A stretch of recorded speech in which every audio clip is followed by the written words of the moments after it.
Imagina que tienes una caja frente a ti. Sabes que dentro hay algo increíble, pero también algo peligroso. ¿La abrirías? ¿Te atreverías a liberar lo desconocido?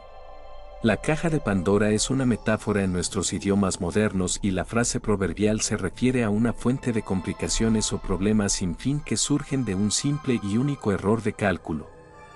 La historia de Pandora nos llega de la antigua mitología griega, específicamente de un conjunto de poemas épicos de Hesíodo, llamados Teogonía y los Trabajos y los Días. Escritos durante el siglo VII a.C., estos poemas cuentan cómo los dioses crearon a Pandora y cómo el regalo que le dio Zeus finalmente pone fin a la edad de oro de la humanidad. Según Hesíodo, Pandora fue una maldición sobre la humanidad como castigo después de que el titán Prometeo robara el fuego y se lo diera a los humanos. Zeus hizo que Hermes sacara de la tierra a martillazos a la primera mujer humana, Pandora. Hermes la hizo hermosa como una diosa, con el don de la palabra para decir mentiras y la mente y la naturaleza de un perro traicionero. Atenea la vistió con ropas plateadas y le enseñó a tejer. Hefesto la coronó con una maravillosa diadema dorada de animales y criaturas marinas. Afrodita derramó gracia sobre su cabeza y deseos y cuidados para debilitar sus extremidades. Pandora iba a ser la primera de una raza de mujeres, la primera esposa y una gran desgraciada que viviría con hombres mortales como compañeros solo en tiempos de abundancia, y los abandonaría cuando los tiempos se volvieran difíciles. Su nombre significa tanto la que da todos los dones como la que recibió todos los dones. Que nunca se diga que los griegos tenían algún uso para las mujeres en general. Entonces Zeus envió esta hermosa traición como regalo a Epimeteo, el hermano de Prometeo, quien ignoró el consejo de Prometeo de nunca aceptar regalos de Zeus. En la casa de Epimeteo había un frasco, según algunas versiones, también era un regalo de Zeus, y, debido a su insaciable curiosidad de mujer codiciosa, Pandora levantó la tapa. Del frasco salieron volando todos los problemas conocidos por la humanidad. Luchas, enfermedades, trabajos y una miríada de otros males escaparon del frasco para afligir a la humanidad por siempre jamás. Pandora logró mantener un espíritu dentro del frasco, lo que llamamos la caja de Pandora, mientras cerraba la tapa, un tímido duende llamado Elpis, que generalmente se traduce como esperanza. Caja, ataúd o tarro. Nuestra frase moderna dice caja de Pandora. ¿Cómo sucedió eso? Hesíodo dijo que los males del mundo se guardaban en un pitos, y eso fue empleado uniformemente por todos los escritores griegos al contar el mito hasta el siglo XVI después de Cristo. Los pitoi son enormes jarras de almacenamiento que suelen estar parcialmente enterradas en el suelo. La primera referencia a algo distinto de un pitos proviene del escritor del siglo XVI Lilius Giraldus de Ferrara, quien en 1580 usó la palabra piscis o cofre, para referirse al portador de los males abierto por Pandora. Aunque la traducción no fue exacta, es un error significativo, porque un piscis es un sepulcro blanqueado, un hermoso fraude. Con el tiempo, el cofre se simplificó como caja.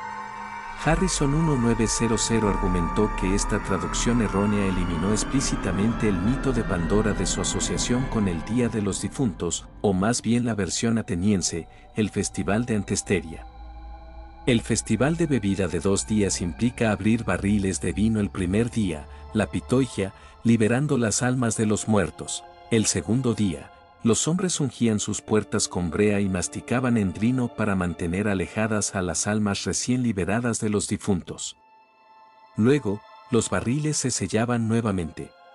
El argumento de Harrison se ve reforzado por el hecho de que Pandora es un nombre de culto de la gran diosa Gea.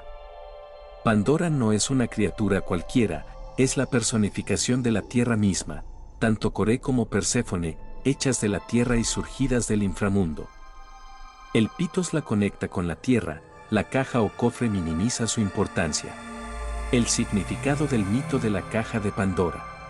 Urwit 1995 dice que el mito explica por qué los humanos deben trabajar para sobrevivir, que Pandora representa la bella figura del terror, algo para lo que los hombres no pueden encontrar ningún recurso o remedio. La mujer por excelencia fue creada para seducir a los hombres con su belleza y su sexualidad incontrolable, para introducir la falsedad, la traición y la desobediencia en sus vidas. Su tarea era liberar todos los males del mundo mientras atrapaba la esperanza, algo que no estaba al alcance de los hombres mortales. Pandora es un regalo engañoso, un castigo por el bien del fuego prometeico.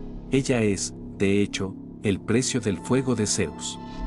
Brown señala que la historia de Pandora de Hesiodo es el icono de las ideas griegas arcaicas sobre la sexualidad y la economía. Hesiodo no inventó a Pandora, pero sí adaptó la historia para mostrar que Zeus era el ser supremo que dio forma al mundo y causó la miseria de la humanidad, y como eso provocó la descendencia humana de la dicha original de una existencia sin preocupaciones. Pandora y Eva. En este punto, es posible que reconozcas en Pandora la historia de la Eva bíblica. Ella también fue la primera mujer y también fue responsable de destruir un paraíso inocente, exclusivamente masculino, y de desatar el sufrimiento para siempre. ¿Están relacionadas las dos? Varios estudiosos, entre ellos Brown y Kirk, sostienen que la teogonía se basó en cuentos mesopotámicos, aunque culpar a una mujer de todos los males del mundo es sin duda más propio de Grecia que de Mesopotamia. Tanto Pandora como Eva podrían compartir una fuente similar. La historia de Pandora nos deja muchas lecciones, desde la importancia de la curiosidad hasta los peligros de liberar lo que no podemos controlar. Pero al final, ¿es la esperanza nuestra salvación o nuestra perdición? Este mito, cargado de simbolismo y profundidad, sigue resonando en nuestra cultura porque toca los rincones más oscuros y brillantes de la condición humana. Hasta luego.